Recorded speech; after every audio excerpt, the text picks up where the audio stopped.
Welcome to Enlighten Your Souls with Islamic knowledge provided by the platform of Ruke Buli, Speech of Soul. نحمده ونصلي على رسوله الكريم أما بعد فأعوذ بالله من الشيطان الرجيم بسم الله الرحمن الرحيم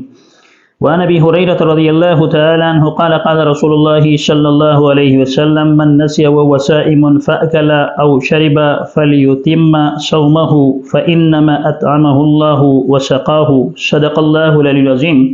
حضرت ابو ہریرہ رضی اللہ تعالیٰ سے روایت مروی ہے کہ نبی کریم صلی اللہ علیہ وسلم نے فرمایا جو شخص روزہ دار ہو اور وہ بھول چوک سے کچھ کھا پی لے تو اسے چاہیے کہ وہ اپنا روزہ پورا کرے کیونکہ وہ کھلانا پلانا اللہ کی طرف سے ہے۔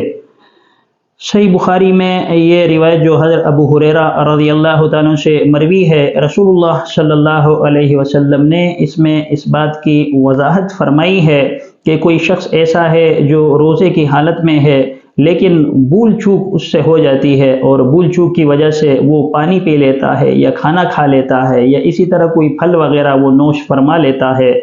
اس کے بعد کچھ وقت کے بعد اسے یاد آتا ہے تو اس کا جو روزہ ہے وہ باقی ہے۔ اللہ کے نبی صلی اللہ علیہ وسلم نے فرمایا اس کے اوپر قضا نہیں ہے۔ تو اس سے یہ فقہا یہ حکم صادر فرماتے ہیں کہ اگر کسی شخص سے بھول چوک ہو جائے، اگر وہ پانی پی لے یا اسی طرح کوئی چیز کھا لے یا اسی طرح جو ہے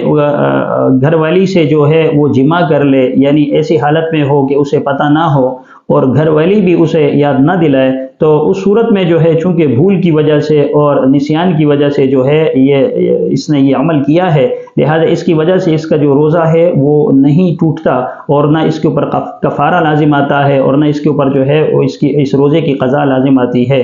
اور بلکہ اللہ کے نبی صلی اللہ علیہ وسلم نے فرمایا کہ یہ اللہ تبارک و تعالیٰ کی طرف سے مہمان نوازی ہے شخص کے لیے۔ تو اب ایسا ہے، فقہا فرماتے ہیں کہ یہ دیکھا جائے گا کہ کوئی شخص اگر کھا پی رہا ہے، اگر یہ جوان ہے تو اسے اس پر متنبہ کیا جائے اور اسے اس بات سے آگاہ کیا جائے کہ تمہارا روزہ تو نہیں ہے، لیکن اگر وہ لاغر ہے، کمزور ہے وہ شخص، یا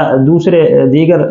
الفاظ میں اس کو یوں کہا جائے گا کہ وہ بوڑھا ہے اور بہت زیادہ ادھیڑ عمر کا ہے، تو اس صورت میں اسے اگنور کیا جائے گا اور اس پر خاموشی اختیار کی جائے گی اگر کوئی شخص اس کے سامنے کھا پی رہا ہے۔ تو اللہ تبارک و تعالی ہمیں ان مسائل کو سمجھنے کی اور رسول اللہ صلی اللہ علیہ وسلم کی جو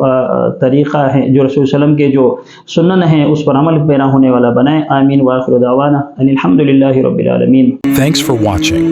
For more Islamic lectures,